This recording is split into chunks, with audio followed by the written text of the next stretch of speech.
డబ్బు, అనారోగ్యం, ఉద్యోగం, వ్యాపారం, అప్పులతో బాధపడుతున్నారా? మీకోసమే launch your future programme. Hi hello నమస్తే, welcome back to Suman TV. Bumper offer, రోజుకి 28,000 జీతం, 7 గంటలే పని. అసలు ఏంటి జాబ్? అక్కడ అసలు ఏం పని చేయాలి? మరి దీనిపైన మరింత సమాచారం ఇవ్వడానికి ఈరోజు మనతో పాటు స్టూడియోలో ఉన్నారు మేనేజ్మెంట్ కన్సల్టెంట్ సంపత్ సముద్రాల గారు. సార్తో మాట్లాడదాం. నమస్తే సార్. నమస్తే అమ్మా. సార్ ఏంటి సార్ అసలు డైలీ 28,000 శాలరీ, 7 అవర్సే వర్క్, చాలామంది అప్లై చేసుకోవడానికి ట్రై చేస్తున్నారు. ఎలా వెళ్ళాలి? లూక్రిటివ్గా ఉంది, మనం కూడా వెళ్దాం అనిపిస్తుంది కదా. మరి నెలకి లక్షల్లో శాలరీ అంటే ఎవరు వదులుకుంటారు సార్? ఏం సార్ అసలు ఇదంతా? అంటే అమ్మా, దీన్ని మనం లాంగ్ టర్మ్లో చూడడానికి లేదు. ఓకే, షార్ట్ టర్మ్లో డబ్బులు చేసుకోవాలి అని అనుకున్నప్పుడు people can look at it, youngsters can look at it, because మీరు అన్నట్టుగా గంటకి $25 నుంచి $40 ఇస్తామని అంటున్నారు కాబట్టి, and from a brand like Tesla, it's a very interesting opportunity. But ఇదేంటంటే మామూలుగా మనం ఏదైనా కాన్ఫరెన్స్లు అయినప్పుడు లేదా ఎగ్జిబిషన్స్ అయినప్పుడు, సెమినార్లు అయినప్పుడు స్టూడెంట్స్కి ఎట్లయితే షార్ట్ టర్మ్ ఆపర్చునిటీస్ ఉంటాయో, ఇది కూడా ఒక అలాంటి ఆపర్చునిటీ. అక్కడ ఏంటంటే 4-5 రోజులు, ఇక్కడ 4-5 సంవత్సరాల్లో లేదా 1-2 సంవత్సరాల్లో ఉండే అవకాశం ఉంది. మరి డేటా కలెక్షన్ ఆపరేటర్ అని అన్నారు కదా సార్, ఎలా ఉంటుంది వర్క్? ఎలా ఉంటుంది? అమ్మా, ఇప్పుడు వాళ్ళు ఏంటంటే they want to work on the optima అని వాళ్ళతో ఏమంటారు, రోబోట్ ఉంది. ఆ రోబో డెవలప్మెంట్ ఇంకా అడ్వాన్స్డ్గా రావాలి, ఇంకా అడిషనల్ ఫీచర్స్ కావాలి, మనిషికి దగ్గరగా రావాలి అని అంటే ముందు మనిషికి తగ్గ అన్ని విషయాలు క్లియర్గా తెలియాలి. ఇప్పుడు మనం ఇలా కూర్చున్నాం, సోఫా ఉంటే ఎలా కూర్చుంటాం, ఎలా కదులుతాం, చేతులు ఎలా చేస్తాం, డార్క్ రూమ్లో ఎలా బిహేవ్ చేస్తాం, బయటికి వెళ్తే ఎలా బిహేవ్ చేస్తాం, మెట్రో స్టేషన్లో ఎలా బిహేవ్ చేస్తాం, ఆటో ఎక్కడానికి ఎలా బిహేవ్ చేస్తాం. Every moment of a human being throughout the day ఏముంటుంది అనేవి నోట్ కావాలి. అవునా? ఇది డేటా కలెక్షన్. డేటా కలెక్షన్ అనగానే వీళ్ళు పెద్ద రాయడము చేయడము అని, నలుగురితో మాట్లాడడం అని కాకుండా, they will wear that suit. That suit based on the moment, whatever moment you do. మామూలు లైఫ్లో లాగా మనం అన్ని పనులు చేస్తూ తిరగడం చేయడం, దాదాపు రోజంతా ఒక ఏమంటారు 10 కిలోల బరువు దాకా ఉంటుంది అనుకుంటాను. అది ఆ సూట్ వేసుకుని దాంతో మూమెంట్ చేస్తూ, సో ఇట్ విల్ క్యాప్చర్ మనం మామూలుగా సాధారణమైన లైఫ్లో మనం చేసే మూమెంట్స్ అన్నింటినీ కూడా, అది మన శరీరంలో ఉంది కాబట్టి, శరీరం పైన ఉంది కాబట్టి, it will catch all those moments. దాన్ని మళ్ళీ మనం వెళ్ళి ఆ డేటా అంతా కలెక్ట్ చేసి, దాంట్లోంచి డేటా కలెక్ట్ చేసి ప్రాపర్గా అనలైజ్ చేసి డేటాని ప్రొవైడ్ చేయడం, ఇది ఉద్యోగం. సో ఇది బాగుంది సార్. మరి ఇదంతా అయితే అసలు ఈ జాబ్ చేయడానికి టెస్లా అయితే ఇచ్చింది ఆఫర్, మరి టాలెంట్స్ ఏమైనా కావాలా?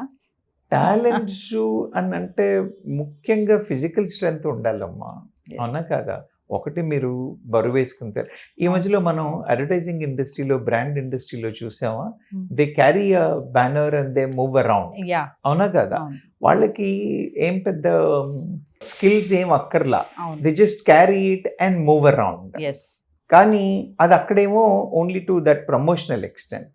ఇక్కడికి వచ్చేసరికి ఇదేంటంటే రోబోటిక్స్ వైపు, ఏఐ వైపు ఇంట్రెస్ట్ ఉన్న వాళ్ళకి ఇంట్రెస్టింగ్గా ఉంటుంది.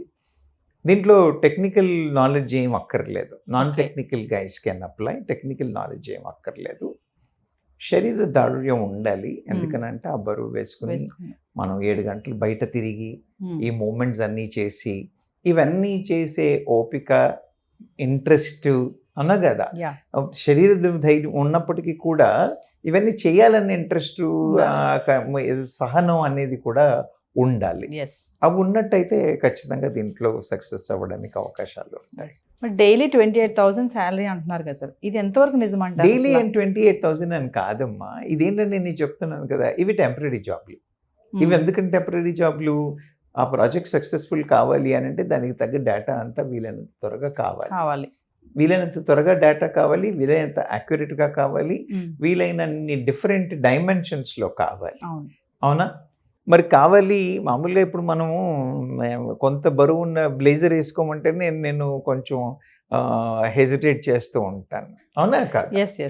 మన dressing we would like to jeans ఎక్కువ కంఫర్టబుల్గా ఉంటుంది అని చూస్తాం, కానీ అదే when we have a little heavy weight kind of thing, or when it comes to ladies heavy weight saris అవన్నీ ఉన్నాయి అనుకోండి, they don't feel comfortable. We would like to have some light wear kind of a thing. అలాంటిది ఇలా heavy suit వేసుకుని దాన్ని manage చేసి చెయ్యాలి అని అంటే ఎవరు ముందుకు రారు. So we have to encourage people.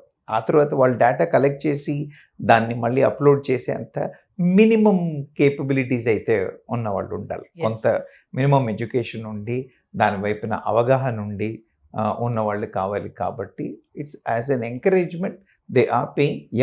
It is correct. They are saying $25 to $40 per hour అని అంటున్నారు. Per hour $25 to $40 per hour అని చెప్తున్నారు. Based on the profile they give. అందులోనే there could be lot of challenges. So దాన్ని బట్టి they have given. So పేమెంట్లో మాట్లాడుతున్న దాంట్లో ఏమీ డౌట్ లేదు. But it is not a permanent career.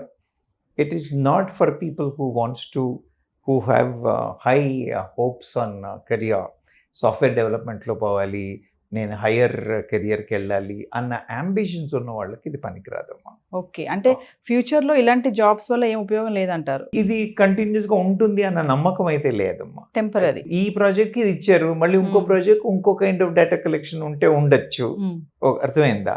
దీంట్లో కొంత ఏఐ ఎక్స్పోజర్ వస్తుంది, రోబోటిక్స్ మీద కొంత ఎక్స్పోజర్ వస్తుంది. కాబట్టి వచ్చే రోజుల్లో ఏఐ మీద కొంత అవగాహన ఉండే అన్న ఉద్యోగాలు అలాంటి అవకాశాలు కలగొచ్చు. కానీ మామూలుగా రెగ్యులర్గా చూస్తున్న స్కోప్ ఉన్న ప్రాజెక్ట్స్లో అయితే అవకాశాలు తక్కువనే చెప్పచ్చు.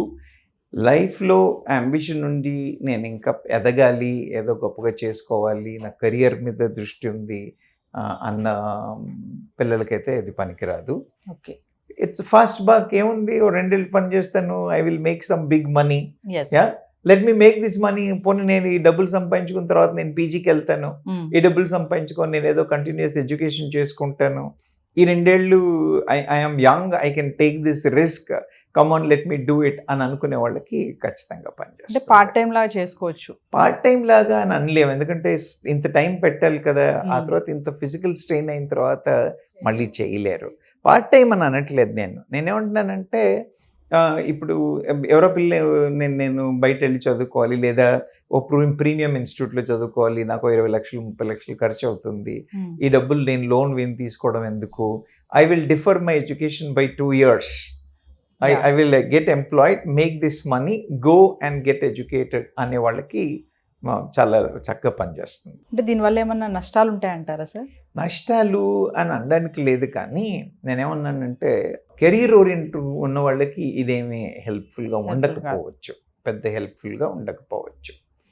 కానీ అలా కాకుండా ఇప్పుడు నేను చెప్పాను కదా, ఈ బరువైన సూట్ వేసుకోవడం, 7-8 గంటలు తిరగడం, బయట తిరగడం, మూమెంట్స్, బాడీ మూమెంట్స్, ఇవన్నీ వల్ల కొంచెం ఫిజికల్గా ఏవైనా ఇబ్బందులు అవే అవకాశాలు ఉన్నాయి. ఒకవేళ శారీరకంగా వాళ్ళు స్ట్రాంగ్గా లేకపోతే అలాంటి కొన్ని ఇష్యూస్ అవ్వడానికి అవకాశాలు ఉన్నాయని ఖచ్చితంగా చెప్పలేం, కానీ అవకాశాలు ఉన్నాయి. అందుకని పిల్లలు కొంచెం శరీరం గట్టిగా ఉండి ఆటుపోట్లను తట్టుకోగలిగే సామర్థ్యం ఉన్న పిల్లలే వెళ్ళాలి, కానీ కొంచెం డెలికేట్ బాడీ ఉన్న పిల్లలైతే the way should not go for that. దీనివల్ల ఏమైనా బెనిఫిట్స్ ఉన్నాయా అండి అని అంటే, డబ్బులు ఒకటే కాదమ్మా. చెప్పినట్టుగా వీఆర్ వర్కింగ్ ఆన్ టెస్లా అనగానే మన రెజ్యూమే మీద టెస్లా వస్తుంది, అవునా? తర్వాత AI and robotics are going to be the buzz words of the days to come. కాబట్టి అది కూడా గ్రౌండ్గా పనిచేస్తుంది, అలా హెల్ప్ చేస్తుంది. కాకుండా you will interact with lot of intellectuals, lot of people. కాబట్టి మంచి నెట్వర్క్ బిల్డ్ అవుతుంది. సో ఇలాంటి అవకాశాలు ఉన్నాయి, లేవని కాదు. కానీ మనం ఏదైనా స్పెసిఫిక్ ఏరియాలో కోర్స్ చేసుకుందాము, ఎంప్లాయ్మెంట్లో నేను I want to go this particular side అని అనే ఉద్దేశంలో ఉన్న పిల్లలకైతే హెల్ప్ఫుల్గా ఉండకపోవచ్చు. సో ఫైనల్లీ మరి ఇలాంటి ఇప్పుడు ఈ ఆఫర్కి చాలామంది అట్రాక్ట్ అవుతున్నారు, మరి శాలరీ బాగుంది కదా, డైలీ ఇంత వస్తుంది అంటే మీరు ఇందాక అన్నట్టుగా త్వరగా మనం కొంచెం ఒక 2-3 సంవత్సరాలన్నా మనీ ఎర్న్ చేసుకోవచ్చు చేసేసి అనుకునే వాళ్ళకి, ఇండియన్స్ చాలామంది వెళ్ళాలని కూడా ప్లాన్ చేస్తున్నారు, అలాంటి వాళ్ళకి మీరేమైనా సలహాలు నేను ఏమన్నానంటే ఇంక దీన్ని స్టెప్ గ్యాప్ అరేంజ్మెంట్ లాగా జస్ట్ మనీ మేకింగ్ ఆప్షన్ లాగా తీసుకుని I'm just spending this 2 years, 1.5 years, 3 years, or whatever time. Yes. Yeah. And make that money, what happens to me. అందులో కొంత నేను ఖర్చు పెట్టుకున్నా, కొంతమంది దగ్గర ఉంటుంది. I'll be able to go and look for it అని అనుకున్న పిల్లలకి ఖచ్చితంగా చేయడానికి అవకాశం ఉంది. అయితే ఒకటి ఏంటంటానంటే డబ్బులు ఒకటే కాదు. డబ్బులు ఒకటే కాదు, శారీరకంగా వాళ్ళు తట్టుకోగలరా, ఆ తర్వాత ఇలాంటి మానసికంగా కూడా కొన్నిసార్లు దెబ్బతినే అవకాశాలు ఉంటాయి. కాబట్టి ఆ కెపాసిటీ ఉండి, ఆ ఆలోచన శక్తి ఉండి, లేదు నేను చేసుకోగలను అని అనుకున్న పిల్లలకి చేర్చమ్మా, తప్పేం లేదు. There is nothing wrong in picking up this. అంటే సార్ ఫైనల్లీ అప్లై చేసే ముందు అసలు ఏమేమి చూసుకోవాలి అంటారు ఒకసారి? నేనేమంటానంటే మంచి రీసెర్చ్ చేయాలమ్మా. ఓకే, ఎందుకంటే టెస్లా వర్క్ కల్చర్ మనకి సూట్ అవుతుందా లేదా అనేది సరిగ్గా స్టడీ చేసుకోవాలి. Work culture is very very important. Work culture ఒకటి చెక్ చేసుకోవాలి. అగ్రిమెంట్ కాంట్రాక్ట్ మనం ఎన్ని రోజులకు పెట్టుకుంటున్నాం, ఏం చేసుకుంటున్నాం అనేది చూడాలి. ఫుల్ ఫ్లెడ్జ్డ్గా యాక్సెప్ట్ చేసే కన్నా ముందు ఒకవేళ వీలైతే you should wear the suit what they are talking about, experience. We should ask for it. You understand my point? ఎందుకంటే ఓ రెస్పాన్సిబిలిటీ తీసుకుంటున్నాం కాబట్టి ఓ demo, let me experience it, wear it for half an hour, look, see what can be done, whether you are able to fail. చేయగలుగుతామా లేదా absolutely చూసుకోవాలి. అవి చూసుకోకపోతే అనవసరంగా ఇబ్బంది పాలయ్యి మళ్ళీ సగంలో వదిలేసి రావడమో, టైం వేస్ట్ చేసుకోవడమో ఇలాంటివి జరగకూడదు అని అనుకుంటే. సో ఆరోగ్య విషయంగా, మానసికంగా, తర్వాత అక్కడ ఉండే కల్చర్, వాళ్ళ యొక్క వర్క్ కల్చర్ ఏంటి అనేది క్లియర్గా తెలుసుకుని క్లియర్ అండర్స్టాండింగ్ వచ్చి చేసినట్టయితే I think it is a good option as a temporary employee. అంటే ఏజ్ క్రైటీరియా కూడా ఏమి ఉండదు కదా సార్? ఫిజికల్గా ఫిట్ ఉంటుంది లేదు, మా ఏజ్ క్రైటీరియా అని వాళ్ళు స్పెసిఫిక్గా ఏం చెప్పలేదు, కానీ ఫిజికల్ క్రైటీరియా మాత్రం హైట్ ఎంత ఉండాలి అని 5'7" అనుకుంటా. 5 feet 7 inches is minimum what they are looking for. Because వాళ్ళు బిల్డ్ చేసే బాడీకి సరిపడే స్ట్రక్చర్ లాగా చూస్తున్నారు కాబట్టి they have specified some physical requirements, దానికి మ్యాచ్ అవ్వాలి. ఇంకొకటి ఏజ్ అని అంటే చెప్తున్నాను కదా, మేబీ ఎర్లీ 20s నుంచి ఎర్లీ 30s దాకా వెళ్ళగలుగుతారేమో, కానీ ఆ తర్వాత వాళ్ళు I don't think they'll be able to take that kind of a physical strain అన్నా కదా. Not just that, late 20s early 30sకి వచ్చేసరికి కెరియర్ గ్రాఫ్లో ఆల్రెడీ సెట్ అయి ఉంటాం కాబట్టి we can't take a temporary employment, అవునా కదా. సో ఎర్లీ 20sలో ఉన్నవాళ్ళు, ఐఎమ్ షూర్, ఆర్ మిడ్ 20sలో ఉన్నవాళ్ళు ఖచ్చితంగా చేసుకోగలుగుతారు. లేట్ 20s అండ్ ఎర్లీ 30sలో ఉన్న వాళ్ళకి అవకాశాలు ఉండొచ్చు, లేవు అని అనుకోండి. Based on their physical structure and their mental capability they may get offers if they fit into the physical requirement what they are asking. But will it be comfortable for them అనేది ఒక question mark. Salary అట్రాక్ట్గా ఉందని చెప్పేసి ఉన్న జాబ్ను వదిలిపెట్టుకొని వెళ్ళాలనుకునే వాళ్ళకి ఏం చెప్తారు? నేనేం చెప్తున్నానమ్మా, ఇది టెంపరీ. ఉన్న జాబ్లు వదిలేసుకుని వెళ్ళడం అని అంటే ఇప్పుడు మీరు ఉన్నది కూడా టెంపరీ జాబ్ అనుకోండి, వదిలేయండి. ఇప్పుడు ఉన్న జాబ్లో మీకు మంచి కెరియర్ ఆప్షన్ కనబడట్లేదు, నాకు ఎలాగో ఇక్కడ గ్రోత్ లేదు, ఐఎమ్ స్టిల్ కన్ఫ్యూజ్డ్ అనుకోండి, వదిలేయండి. కానీ if you are in a good employment, it has a good career opportunity, I'm planning to grow in this particular area, this is my specialisation, this area I want to అన్న ఆలోచన ఉన్న వాళ్ళు మాత్రం తొందరపడి నిర్ణయం తీసుకోవద్దు. I don't suggest them to do it. Thank you sir. Thank you.